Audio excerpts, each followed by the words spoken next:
اعوذ باللہ من الشیطان الرجیم بسم اللہ الرحمن الرحیم۔ معزز خواتین و حضرات، عزیز طلبہ و طالبات، ڈیلی قرآن کلاس میں آپ سب کو خوش آمدید۔ امید کرتا ہوں کہ آپ سب خیر و عافیت کے ساتھ ہوں گے۔ آج کا ہمارا سبق سورہ آل عمران، تیسرا پارہ، آیت نمبر 38۔ پہلے لفظی ترجمہ سماعت فرمائیں۔ ہنالک، وہیں، دعا کی، زکریا نے، ربہ، اپنے رب سے، قال، عرض کی، ربی، اے میرے رب، حب لی، مجھے عطا فرما، حب عطا فرما، لی، مجھے، من لدنک، اپنی جناب سے، ذریۃً، اولاد، طیبۃً، پاکیزہ، انکا، بے شک تو، سمیع، سننے والا ہے، الدعاء، دعا کو۔ سورہ آل عمران کی آیت نمبر 38 کے اندر اللہ رب العالمین نے حضرت زکریا علیہ السلام کی ایک دعا کا ذکر فرمایا ہے۔ یہ بات آپ پچھلی کلاس میں جان چکے، سورہ آل عمران کی آیت نمبر 38 کے اندر، کہ حضرت زکریا علیہ السلام جب حضرت مریم علیہ السلام کے حجرے میں، ان کی عبادت گاہ میں، ان کے کمرے میں داخل ہوتے تو آپ وہاں بے موسمی پھل دیکھتے، اور حضرت مریم علیہ السلام سے جب پوچھا کہ یہ بے موسمی پھل کہاں سے آتے ہیں، سردی میں گرمی کے پھل اور گرمی میں سردی کے پھل، یہ کہاں سے آتے ہیں، تو انہوں نے کہا، ہوا من عند اللہ، یہ اللہ کی جناب سے آتے ہیں۔ اب یہ جواب جو تھا، یہ حضرت زکریا علیہ السلام کے لیے ایک طرف تو اطمینان کا باعث تھا، اور دوسری طرف اسی جواب نے آپ کے دل کے اندر یہ خواہش پیدا کر دی، یہ امنگ پیدا کر دی کہ اگر اللہ تعالیٰ بے موسمی پھل بغیر کسی ذریعے کے، بغیر کسی سبب کے اگر یہاں پہنچا سکتا ہے اللہ رب العالمین، تو یقیناً وہ مجھے بڑھاپے کی عمر میں اولاد بھی عطا کر سکتا ہے۔ حضرت زکریا علیہ السلام بوڑھے ہو چکے تھے، آپ کی بیوی بانجھ تھی، آپ کو ابھی تک اولاد نہیں تھی، لیکن یہ بے موسمی پھل دیکھ کر ان کے دل کے اندر اولاد کی تمنا پیدا ہوئی۔ تو اللہ پاک نے ارشاد فرمایا، ہنالک، اسی جگہ پر، وہیں کھڑے کھڑے، دعا زکریا ربہ، حضرت زکریا علیہ السلام نے اپنے رب سے دعا کی۔ کیا دعا کی؟ قال ربی حب لی من لدنک ذریۃ طیبہ، عرض کی، اے میرے رب، مجھے عطا فرما اپنی جناب سے پاکیزہ اولاد، انکا سمیع الدعاء، بے شک تو دعا کو سننے والا ہے۔ یہاں سے چند باتیں معلوم ہوئیں۔ ایک بات تو یہ پتہ چلی کہ جب بھی اللہ تعالیٰ سے اولاد کی دعا کی جائے تو صرف اولاد کی دعا نہ کی جائے، بلکہ اللہ تعالیٰ سے پاکیزہ اولاد کی دعا کی جائے، نیک اولاد کی دعا، صالح اولاد کی دعا، با کردار، با ضمیر، با حیا، صورت کے اعتبار سے اور سیرت کے اعتبار سے حسین اولاد اللہ تعالیٰ سے مانگی جائے۔ اسی آیت مبارکہ کے اندر ایک بات یہ پتہ چل گئی کہ اس حجرے میں حضرت زکریا علیہ السلام نے دعا فرمائی، تو اس سے یہ پتہ چلا کہ ایسی جگہ جہاں اللہ تعالیٰ کی رحمتیں نازل ہوتی ہوں، برکتیں نازل ہوتی ہوں، جو جگہ با برکت ہو، جو جگہ اللہ کے کسی ولی کے ساتھ منسوب ہو، یا جس جگہ پر اللہ کے ولی کا مزار مقدسہ ہو، اس جگہ پر کھڑے ہو کر، یا جس جگہ پر اللہ تعالیٰ کا کوئی دوست رہتا ہو، اللہ تعالیٰ کا کوئی ولی رہتا ہو، اس جگہ پر، یا اللہ تعالیٰ کے کسی ولی کے پاس بیٹھ کر جب دعا کی جائے تو یقیناً ایسی دعا اللہ تعالیٰ کے ہاں درجہ قبولیت تک پہنچ جاتی ہے۔ اللہ پاک نے اسی بات کا یہاں ذکر کیا، ہنالک دعا زکریا ربہ، حضرت زکریا علیہ السلام نے اسی حجرے میں کھڑے کھڑے اپنے رب سے دعا کی۔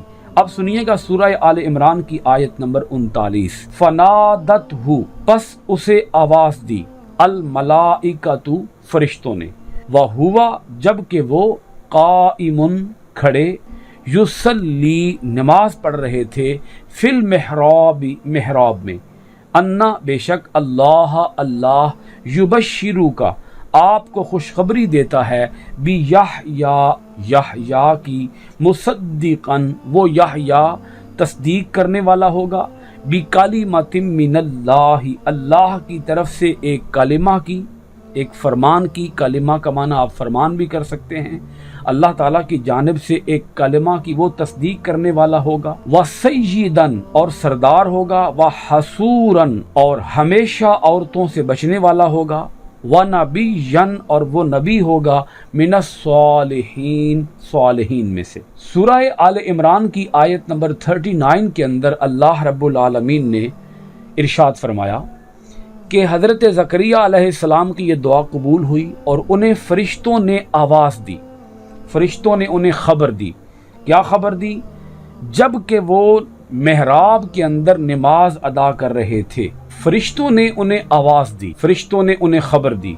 जब कि वो मेहराब के अंदर खड़े नमाज पढ़ रहे थे, अल्लाह ताला की इबादत में मसरूफ़ थे, तो उन्हें ये बात बताई गई, फ़रिश्तों ने ये बात उन्हें बताई कि बेशक अल्लाह ताला आपको खुशखबरी देता है हज़रत याहया अलैहिस्सलाम की, यानी आपकी वो दुआ कबूल कर ली गई है और उस दुआ के नतीजे में अल्लाह ताला ने आपको बेटे की खुशखबरी दी है। और ये बड़ी एक अजीब बात है कि बेटा अभी पैदा नहीं हुआ, अभी उसकी विलादत नहीं हुई, लेकिन ख़बर पहले दे दी गई कि बेटा होगा और उसका नाम भी बता दिया गया, अल्लाह पाक की जानिब से नाम रख दिया गया हज़रत याहया अलैहिस्सलाम। ये नाम अल्लाह पाक ने खुद रखा। हज़रत ज़करिया के यहाँ जो लख्त जिगर, जो नूर नज़र, जो फ़र्जंद अर्जुमंद पैदा हुआ, उसका नाम अल्लाह पाक ने पहले से रख दिया। पहले से अल्लाह पाक ने ये नाम मुंतखब फरमा लिया, ये नाम पसंद फरमा लिया कि उसका नाम याहया होगा। फिर आगे अल्लाह पाक ने शानें बयान की, अज़मतें बयान की हज़रत याहया अलैहिस्सलाम की। पहली अज़मत ये बयान की कि वो तस्दीक करने वाला होगा कलिमतुम मिनल्लाह की। अब यहाँ कलिमतुम मिनल्लाह किसको कहा गया है? कलिमतुम मिनल्लाह का मतलब तो आप समझ चुके कि अल्लाह की जानिब से एक फरमान की वो तस्दीक करने वाले होंगे, अल्लाह की जानिब से एक हुक्म की वो तस्दीक करने वाले होंगे, अल्लाह ताला की जानिब से एक बात की, कलिमा का माना बात भी है ना जी, बात की वो तस्दीक करने वाले होंगे। मुसद्दिकन, वो तस्दीक करने वाले होंगे। अब यहाँ ये बात समझ लीजिए कि कलिमतुम मिनल्लाह से मुराद यहाँ पर क्या है? कलिमतुम मिनल्लाह से मुराद यहाँ पर हज़रत ईसा अलैहिस्सलाम है। हज़रत याहया अलैहिस्सलाम तस्दीक करने वाले होंगे हज़रत ईसा अलैहिस्सलाम की, यानी ईसा अलैहिस्सलाम पैदा होंगे। ये यहाँ अब दो खबरें इकट्ठी हो गई, एक ये खबर के याहया पैदा होंगे और एक ये खबर के ईसा पैदा होंगे। और ईसा की भी अज़मत बयान कर दी गई कि हज़रत ईसा अलैहिस्सलाम कलिमतुम मिनल्लाह होंगे। कलिमतुम मिनल्लाह उन्हें क्यों कहा? कि अल्लाह पाक ने पहले से ये बात बता दी कि वो अल्लाह ताला के कलिमा कुन से पैदा होंगे, बग़ैर बाप के पैदा होंगे। यूं तो कायनात की हर चीज़ कलिमा कुन से पैदा हुई, मगर कलिमा कुन की शान का इजहार हज़रत ईसा अलैहिस्सलाम के अंदर ज़्यादा होगा। हर इंसान समझ सकेगा कि यहाँ अल्लाह ताला के कलमा कुन की शान वाज़े हुई है, इसलिए हज़रत ईसा अलैहिस्सलाम को कलिमतुल्लाह कहा गया। यह हज़रत ईसा अलैहिस्सलाम का लक़ब है, तो ईसा अलैहिस्सलाम का लक़ब भी अल्लाह पाक ने ख़ुद तय फरमा दिया और ये बात वाज़े कर दी कि अगरचे ईसा अलैहिस्सलाम अभी दुनिया के अंदर आए नहीं हैं, लेकिन जब वो दुनिया के अंदर आएंगे तो जहाँ उनकी विलादत, उनका वजूद मसऊद, जहाँ जहान वालों के लिए, दुनिया वालों के लिए एक अल्लाह ताला के कलिमा कुन की शान का इजहार होगा, वहाँ साथ ही साथ हज़रत मरियम जो कि हज़रत ईसा अलैहिस्सलाम की वालिदा माजिदा हैं, उन्हें ताने भी सुनने पड़ेंगे, उन्हें इल्ज़ामात भी सहने पड़ेंगे, उन्हें लोगों के जुमलों के तीर भी खाने पड़ेंगे। लोग आवाज़ें कसेंगे कि ये कहाँ से आया, जबकि तेरी तो अभी शादी ही नहीं हुई, तेरा तो अभी निकाह ही नहीं हुआ, तो तूने बच्चे को जन्म कैसे दिया है? तो लोग तेरे किरदार की तरफ उंगलियां उठाएंगे। तो अल्लाह पाक ने उसका जवाब भी पहले दे दिया कि वो जो ईसा दुनिया के अंदर आने वाले हैं, जिनकी तस्दीक हज़रत याहया अलैहिस्सलाम करने वाले हैं, वो हज़रत ईसा अलैहिस्सलाम अल्लाह ताला के कलमा कुन की शान होंगे। लिहाजा ना कोई उनकी तरफ और ना उनकी माँ की तरफ कोई उंगली उठाए और ना उनके ऊपर कोई एतराज़ करे। यहाँ ये बात भी बड़ी वाज़े है कि हज़रत याहया अलैहिस्सलाम वो सबसे पहले फ़र्द थे जो हज़रत ईसा अलैहिस्सलाम की नबुव्वत और रिसालत पर ईमान लाए। انہوں نے ان کی نبوت اور رسالت کی تصدیق کی۔ اچھا، اس کے اندر بھی ایک بڑا گہرا امتزاج ہے۔ وہ امتزاج یہ ہے کہ عیسیٰ علیہ السلام کی ولادت تو ہوئی باپ کے بغیر، لیکن اگر حقیقت میں جھانک کے دیکھا جائے تو یہ بات ہر ایک کو سمجھ آ سکتی ہے کہ حضرت یحییٰ علیہ السلام کی جو ولادت باسعادت ہے وہ بھی کلمہ کن کا کرشمہ ہے، کیونکہ آپ کے باپ بوڑھے ہو چکے تھے، آپ کی ماں بانجھ تھی، تو ایسے ماں باپ کے ہاں ایک بیٹے کا پیدا ہونا، جب کہ باپ بھی بڑھاپے کی عمر کو پہنچ چکا ہو، ماں بھی بانجھ ہو چکی ہو، تو اس وقت پھر ماننا پڑے گا کہ حضرت یحییٰ علیہ السلام بھی اللہ تعالیٰ کے کلمہ کن کا واضح اظہار ہیں۔ تو فرمایا کہ جو یحییٰ کلمہ کن کی شان کا اظہار ہے، تو وہ جس کی تصدیق کرنے والا ہے حضرت عیسیٰ علیہ السلام کی، تو وہ عیسیٰ علیہ السلام بھی اللہ تعالیٰ کے کلمہ کن کا واضح اظہار ہیں۔ دوسری شان حضرت یحییٰ علیہ السلام کی بیان کی گئی، وَحَصُورًا، وہ ہمیشہ عورتوں سے بچنے والے ہیں۔ یہاں حصور جو لفظ ہے وہ حصر سے بنا ہے۔ حصر کا معنی ہوتا ہے روکے ہوئے ہونا۔ تو حضرت یحییٰ علیہ السلام نہ صرف یہ کہ وہ اپنے آپ کو عورتوں سے الگ تھلگ رکھتے تھے، بلکہ دنیا کی ہر لذت سے اپنے آپ کو الگ تھلگ رکھتے تھے۔ وہ دنیا میں بھی رہے اور دنیا سے الگ بھی رہے، یعنی ایسا نہیں تھا کہ وہ جنگلوں میں نکل گئے، غاروں میں نکل گئے، نہیں، ایسا نہیں ہوا، بلکہ وہ دنیا کے اندر رہے، لیکن دنیا کے اندر رہنے کے باوجود دنیا سے الگ تھلگ رہے، دنیا سے کٹ کے رہے، دنیا سے علیحدہ ہو کر رہے، کیونکہ انہوں نے نہ ایسا کبھی کھانا کھایا جس کھانے کو عام طور پر لوگ کھاتے تھے، انہوں نے جنگلی مخلوقات سے اپنا پیٹ پالا، لیکن کوئی ایسی چیز تناول نہیں فرمائی جسے عام لوگ روٹین کے اندر استعمال کرتے ہیں، ان کی ایسی کوئی خوراک نہیں تھی۔ اسی طرح انہوں نے کبھی ایسا کپڑا نہیں پہنا جو کپڑا عام طور پر لوگ زیب تن کرتے تھے، مگر وہ برائیوں کے خلاف آواز اٹھاتے تھے، وہ حق کی آواز کو بلند کرتے تھے۔ یہی وجہ ہے کہ حضرت یحییٰ علیہ السلام جس دور میں آپ دنیا کے اندر مبعوث ہوئے اور تشریف لائے، اور جو آپ کا زمانہ اقدس تھا، اس دور کے بادشاہ نے صرف اپنی محبوبہ کے کہنے پر حضرت یحییٰ علیہ السلام کا سر کاٹا، اور حضرت یحییٰ علیہ السلام کا سر کاٹ کے اس بادشاہ نے اپنی محبوبہ کے سامنے پیش کیا۔ حضرت یحییٰ علیہ السلام حق اور باطل کے اندر واضح فرق کرنے والے تھے، آپ حق کا پرچار کرنے والے تھے، آپ حق کی تبلیغ کرنے والے تھے۔ یہاں اسی بات کا ذکر کیا گیا، وَحَصُورًا، ہمیشہ عورتوں سے بچنے والے ہوں گے، اور ساتھ ہی یہ بتا دیا گیا نبی ہوں گے اور ان کا شمار صالحین میں سے ہوگا۔ سورہ آل عمران کی آیت نمبر 40 سنیے گا۔ قال، عرض کیا، ربی، اے میرے رب، انا یکون لی غلام وقد بلغنی الکبر وامرأتی عاقر۔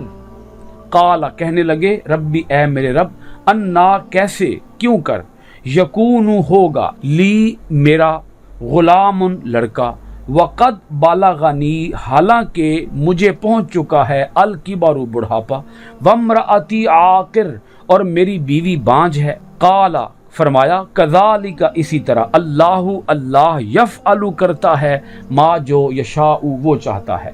حضرت زکریا علیہ السلام نے یہ بات اللہ تعالیٰ کی بارگاہ میں عرض کی جب انہیں یہ خبر دی گئی کہ ان کے ہاں بیٹا پیدا ہوگا، اس کا نام یحییٰ ہوگا، وہ مصدق ہوگا کلمۃ اللہ کا، اور وہ سردار ہوگا، اور وہ ہمیشہ عورتوں سے بچنے والا ہوگا، اور وہ صالحین میں سے نبی ہوگا۔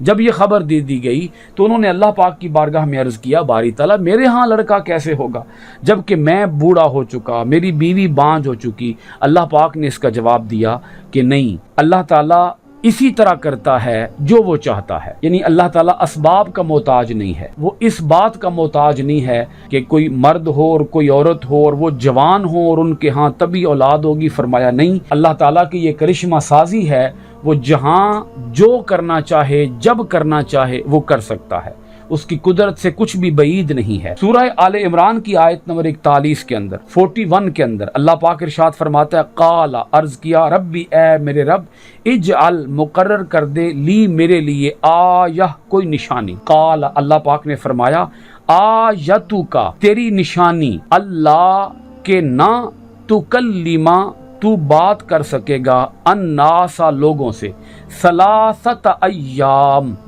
3 दिन, इल्ला मगर रमज़न इशारे से, वज़कुर याद कर, रब्बा का अपने रब को, कसीरन बहुत ज्यादा, वसब्बिह और पाकीज़गी बयान कर, बिल आशिय्यी शाम, वल इबकार और सुबह। हजरत ज़करिया अलैहिस्सलाम ने अल्लाह पाक की बारगाह में अर्ज की कि ए मेरे रब, मैं चाहता हूँ कि इसकी कोई निशानी मुकर्रर कर दी जाए।